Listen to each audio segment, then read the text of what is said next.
తిరుమలలో చక్రతీర్థ ముక్కోటి ఘనంగా జరిగింది. ప్రతి ఏడాది కార్తీక మాసంలో చక్రతీర్థ ముక్కోటి నిర్వహించడం ఆనవాయితీగా వస్తుంది. మంగళవారం శ్రీవారి ఆలయ అర్చకులు, పరిచారకులు, భక్తులు ఉదయం మంగళ వాయిద్యాల నడుమ ఆలయం నుండి ఊరేగింపుగా చక్రతీర్థానికి చేరుకున్నారు. అక్కడ శ్రీ చక్ర తాళ్వారుకు, నరసింహస్వామికి, ఆంజనేయ స్వామి వారికి అభిషేకం, పుష్పాలంకారం చేపట్టి హారతి ఇచ్చారు. హారతి అనంతరం భక్తులకు తీర్థ ప్రసాదాలు అందజేశారు. స్కంద పురాణం ప్రకారం పద్మనాభ మహర్షి అనే యోగి చక్రతీర్థంలో 12 సంవత్సరాలు తపస్సు చేశాడు. అందుకు సంతోషించి శంకు, చక్ర, గద భూషితుడైన శ్రీ మహావిష్ణువు అతనికి ప్రత్యక్షమై కల్పాంతం వరకు తనకు పూజలు చేయాలని చెప్పి అంతర్ధానమయ్యాడు. పద్మనాభ మహర్షి చక్రతీర్థంలో తపస్సు చేశాడు. అయితే ఒకనాడు ఓ రాక్షసుడు అతనిని బంధించడానికి రాగా మహర్షి తిరిగి స్వామివారిని ప్రార్థించాడు.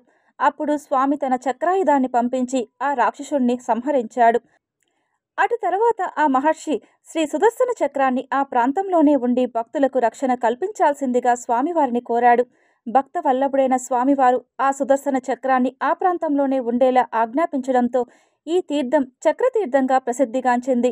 వరాహ పురాణ నేపథ్యంలో తిరుమలలోని శేషగిరులలో వెలసి ఉన్న 66 కోట్ల తీర్థాలలో అత్యంత ముఖ్యమైనవిగా చెప్పబడే సప్త తీర్థాలలో చక్రతీర్థం ప్రముఖ తీర్థంగా బాసిల్లుతోంది. ఈ కార్యక్రమంలో ఆలయ అధికారులు, అర్చకులు, భక్తులు పాల్గొన్నారు.